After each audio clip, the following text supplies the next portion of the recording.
Level 1. The Ipohai. Private Second Class. You are 18. You are from a rice farming village in Kyushu. Your father farmed the same land his father farmed. You expected to do the same. Then the letter came. Not a brown envelope like the British boys received. A red slip of paper. The conscription notice. Your mother wept quietly in the kitchen. Your father told her to stop. Crying brought shame. You were serving the emperor. This was an honor. 3 weeks later, you were standing in a barracks in Hiroshima Prefecture with 200 other boys who have never held a rifle. They shave your head. They hand you a uniform. They hand you an Arisaka Type 99 rifle that weighs 4 kilograms. They hand you a copy of the Senjin-kun, the Field Service Code, written by General Tojo himself. You memorize it. Every word. Never live to experience shame as a prisoner. Die and leave no ignominious crime behind you. You are paid 9 yen a month. A Japanese factory worker earns 40. You don't complain. Complaining does not exist here. Basic training is 4 months. It is not training in the way the British or Germans understand training. It is systematic destruction of the individual. Your sergeant hits you across the face with his open hand for holding your rifle incorrectly. He hits you again for flinching. He hits you a third time to teach you that pain is irrelevant. This is called Tekken Seisai, Iron Fist Punishment. It is official policy. Senior soldiers beat junior soldiers. NCOs beat privates. Officers beat NCOs. The violence flows downward like water, and nobody questions it because the emperor is at the top, and everything beneath him is hierarchy, and hierarchy is sacred. You learn bayonet fighting, not theory, practice. They bring Chinese prisoners to the training ground. Your sergeant tells you to fix bayonets. You understand what is being asked. The boy next to you vomits afterward. The sergeant hits him. You don't vomit. You don't feel anything. That is the point. They ship you to Guadalcanal in August 1942. You are 18 years old, and you have already stopped being a person. Level 2. The Itohai. Private First Class. You are 19. You survived Guadalcanal. That alone makes you exceptional. Of the 36,000 Japanese soldiers sent to Guadalcanal, 26,000 never left. Not all of them died in combat. Starvation killed more Japanese soldiers on that island than American bullets did. You know this because you lived it. You watched men eat grass. You watched men drink from shell craters. You watched a man in your unit cut meat from a dead American soldier. You didn't stop him. You understood. Your pay increases to 11 yen a month, 2 yen more to remember things you will spend the rest of your life trying to forget. You are promoted not for heroism, for survival. Survival in the Imperial Japanese Army is itself a form of distinction, because so few manage it. The new conscripts arriving look at you the way all new soldiers look at veterans, like you possess some secret. You do. The secret is that none of the things they told you in training are true. The Emperor's spirit does not make you bulletproof. Bushido does not stop dysentery. Spiritual purity does not neutralize American artillery. You keep this secret to yourself. Speaking it is treason. Level 3. The Heicho. Lance Corporal.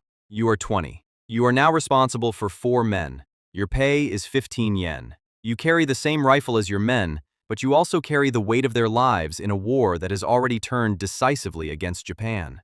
You know this. The officers don't say it, but you can read a map. You can count ships. You can see that the supply lines are breaking. You are fighting in Burma now. The Imphal Campaign, 1944. General Mutaguchi's plan to invade India. 100,000 Japanese soldiers crossing some of the most brutal terrain on Earth with 3 weeks of supplies for a campaign that will last 4 months. Mutaguchi calls it the March on Delhi. The men call it the Retreat of Bones. Your unit runs out of food in week 4. You eat roots. You eat your pack horses. You eat leather from your own boots.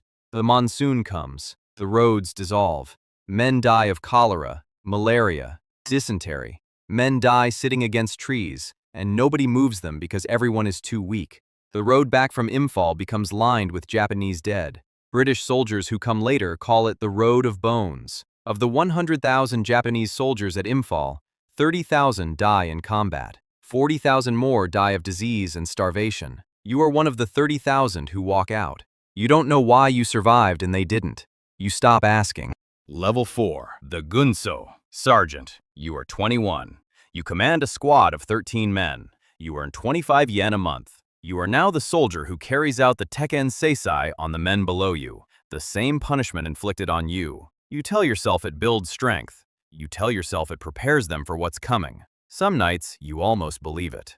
You are in the Philippines now. Leyte, October 1944. The Americans have landed with 200,000 men and 700 ships. Your division has 16,000 soldiers and resupply lines that the American Navy cuts within days. General Yamashita knows the Philippines are lost. Imperial headquarters does not accept this. They send reinforcements into a meat grinder. 80,000 more Japanese soldiers shipped to an island that is already decided. You receive orders to hold your position. You hold it. You receive orders to counterattack at night. You counterattack.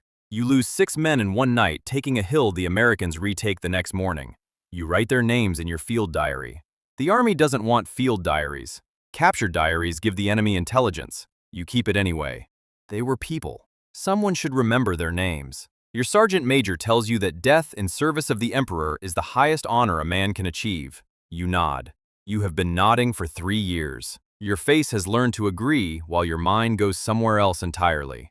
Level 5, the Socho, Sergeant Major. You are 23. You are the senior NCO of your company, the backbone, the institutional memory, the man who keeps the unit functioning while officers rotate in and out. You earn 40 yen a month. You have survived 4 years of a war that statistically should have killed you several times over. You know things the junior men don't. You know that Japan has lost the naval war. You know that American B-29s are bombing the home islands. You know that the special attack units, the Toko, the Kamikaze, are not volunteer heroes. Some are, many are not.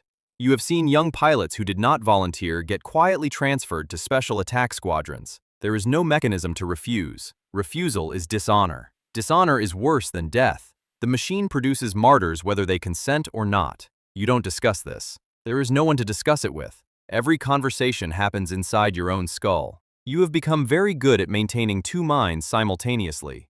The outer mind that serves and obeys. The inner mind that watches and remembers. You are not sure which one is real anymore. Level 6, the Shoi, Second Lieutenant. You are 24. You are an officer now. You earn 70 yen a month. You spent 18 months at the Imperial Japanese Army Academy in Tokyo. You learned tactics, strategy, military history, and the absolute supremacy of spiritual force over material force. They taught you that Japanese fighting spirit, Yamato Damashi, could overcome any material disadvantage. American steel, American numbers, American supply chains. Spirit defeats all of it. You are commanding a platoon on Iwo Jima now. February 1945. The Americans land 70,000 Marines against 22,000 Japanese defenders dug into 18 kilometers of tunnels, bunkers, and interconnected fortifications. General Kuribayashi has abandoned the traditional banzai charge. No more running into American guns screaming for the emperor. Instead, attrit. Bleed them. Make them pay for every meter. Your platoon is assigned a tunnel complex beneath the volcanic rock. You have food for 3 months, water collected from condensation on cave walls. You watch the Marines die above you through periscopes. You watch your own men die beside you from wounds, from thirst, from the slow psychological dissolution that comes from living underground while the world burns above. The Americans secure Iwo Jima in 36 days. 6,800 Marines dead, 20,000 Japanese dead. Of 22,000 defenders, 216 are captured. The rest die or disappear into the rock. You understand now what the Senjin-kun meant. It was never a code. It was a sentence. Level 7, the Chui, First Lieutenant. You are 26. You command a company in all but name. Your captain died at Iwo Jima. There was no ceremony. You simply turned around and 150 men were looking at you. You earn 85 yen a month that you have nowhere to spend. You are preparing now for Ketsugo. Operation Decisive. The defense of the Japanese home islands against the American invasion everyone knows is coming. You are stationed in Kyushu, the southernmost island, the first one the Americans will hit. Your orders are to take a suicide boat packed with explosives and ram it into an American landing craft when they come ashore. You will not survive this. The orders do not expect you to survive this. Survival is not the objective. You think about your village in Kyushu, your father's rice fields, your mother who put down her tears when the red slip came because tears were shameful. You wonder if they are still alive. The B-29s have been burning Japanese cities for months. Tokyo, Osaka, Nagoya. You have no way to know. Letters stopped coming a year ago. You don't think about whether the order makes sense. Thinking about whether orders make sense is a path that leads somewhere you cannot afford to go. Level 8. The Tai. Captain. You are 28. You command 180 men. You earn 110 yen a month. You have survived longer than almost any officer who started when you did. You have outlasted men who were braver than you, smarter than you, stronger than you. You have learned that survival in this war has almost nothing to do with any of those things. It is August 1945. Something has happened. You don't know exactly what. The rumors reaching your position in Kyushu are confused and contradictory.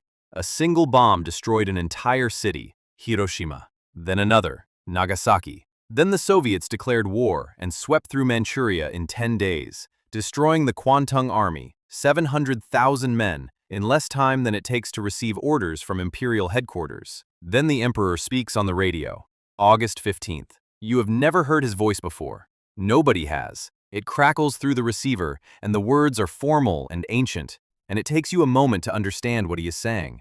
He is saying, the war is over. You sit very still for a long time. Your men sit very still. Nobody speaks. 3 of your officers walk outside and perform seppuku rather than accept surrender. You watch them go. You don't follow them. You are not sure if that makes you a coward, or one of the few sane men left in a military that spent 8 years manufacturing insanity. Level 9. The Shosa. Major. You command a battalion. 900 men on paper, 400 in reality. The rest are casualties, desertions, men transferred to special attack units who didn't come back. You earn 180 yen a month coordinating the defense of an island that will now never be invaded. The surrender order reaches you on August 15, 1945. You spend 3 days verifying it is real. In the Philippines, General Yamashita's remaining forces hold out until September. In the jungles of Lubang Island, Lieutenant Hiro Onoda will continue fighting until 1974, 29 years after the war ends, because his commanding officer never formally relieved him of duty. He is not crazy. He is precisely what the Imperial Japanese Army made him, a man for whom surrender is literally unthinkable. You think about the 2.3 million Japanese military dead. You think about the 800,000 Japanese civilians dead. You think about the Chinese, the Filipinos, the Koreans, the Burmese, the British, the Americans who died in this war Japan started. The numbers don't fit inside a human mind. You stop trying to make them fit. You have 400 men looking at you for orders. You give the only order that makes sense. You tell them to go home. Level 10. The Taisho. General. May 1945. Germany has surrendered. Japan fights alone. You command a division, 20,000 men, in the defense of Okinawa, the last major island before the home islands themselves. The Americans land 180,000 troops. They bring 1,300 ships, the largest naval force ever assembled in the Pacific. General Ushijima digs his men into the southern coral ridges and makes the Americans bleed for every meter. The battle lasts 82 days. 12,000 Americans die. 110,000 Japanese soldiers die. 100,000 Okinawan civilians die, caught between 2 armies, ordered by Japanese commanders to kill themselves rather than be captured. Some do. Some are killed by Japanese soldiers for showing signs of surrendering. Some simply run and are killed by crossfire from both sides. On June 22nd, General Ushijima performs seppuku in his command cave rather than surrender. His final message to his men: fight to the last and die for the eternal cause of loyalty to the emperor. 20,000 of his men are captured anyway.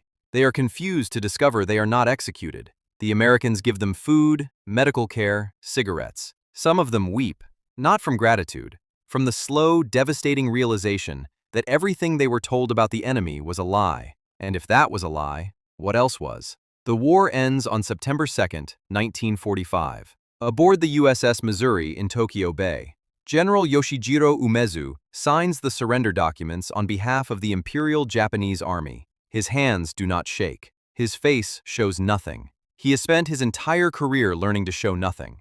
3.1 million Japanese military personnel died in this war.